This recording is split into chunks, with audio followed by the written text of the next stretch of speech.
হাজার যত্নের পরও যে মানুষগুলো আপনার দিকে ফিরেও চায় না, ওরা কোনোদিনও আপনার জন্য পারফেক্ট নয়। সরে আসুন ওখান থেকে, ওখান থেকে সরে আসুন। ওটা আলিয়া ছাড়া আর কিচ্ছু না।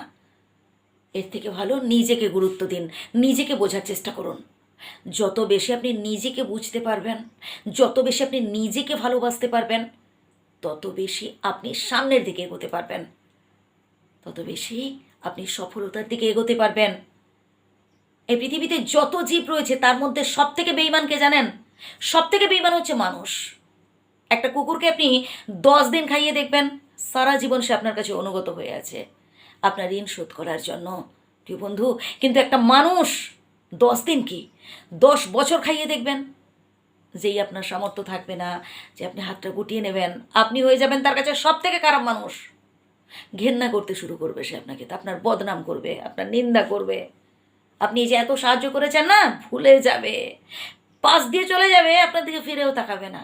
এই যে আপনি আর দিতে পারছেন না, পরিণামে পাবেন কি বলুন তো? ঘেন্না, অপমান, দুঃখ, কষ্ট, চোখের জল ফেলতে হবে আপনাকে।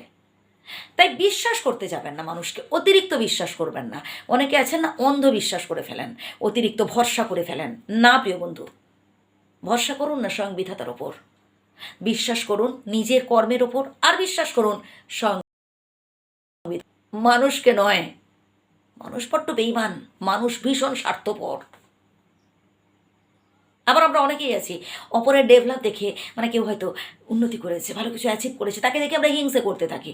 না প্রিয় বন্ধু, যে মানুষটা সত্যি ভালো কিছু অ্যাচিভ করেছে না, তাকে দেখে শিখুন, পারলে নিজেও কিছু করার চেষ্টা করুন। হ্যাঁ, সে মানুষটা হতে পারে আপনার হাজার শত্রু, হতে পারে সে হয়তো আপনাকে পছন্দ করে না, বা হয়তো পার্সোনালি আপনি তাকে পছন্দ করেন না, বেশ, কিন্তু তার এই যে একাগ্রতা, সেই যে কঠিন পরিশ্রম করে এই জায়গায় পৌঁছেছে, সফল হয়েছে, সেই শিক্ষা গ্রহণ করুন, শিখুন তাকে দেখে।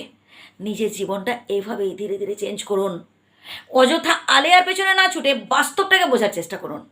মনে রাখবেন, আলেয়া আর বাস্তবের মধ্যে অনেক পার্থক্য আছে। আলেয়াকে ছোঁয়া যায় না, আলেয়াকে কোনোদিনও পাওয়া যায় না, আলেয়াকে ওই দূর থেকে শুধু দেখা যায়। আর আলেয়া কী করে বলুন তো? আমাদের জীবনটাকে ছারখার করে দেয়। অযথা সে আপনার দিকে, আপনাকে টানবে, আপনি তার দিকে ছুটে যাবেন, আকৃষ্ট হবেন, তারপর শেষে দেখবেন আপনি জ্বলে পুড়ে সে ছারখার হয়ে গেছেন তার আলোতে। অতএব দরকার নেই, যেটা বাস্তব তাকে নিয়ে ভাবুন। ওই বাবার হোটেলে থেকে অনেক স্বপ্ন দেখা যায়, কিন্তু নিজের কাঁধে যখন হালটা পড়বে তখনই বুঝতে পারবেন কত ধানে কত চাল। বাস্তবে ফিরে আসুন প্রিয় বন্ধু, কঠোর পরিশ্রম করুন এবং জীবনের প্রত্যেকটা স্বপ্নকে বাস্তবায়িত করার চেষ্টা করুন। ভালো থাকবেন। যদি ভুল বলে থাকি ক্ষমা করবেন।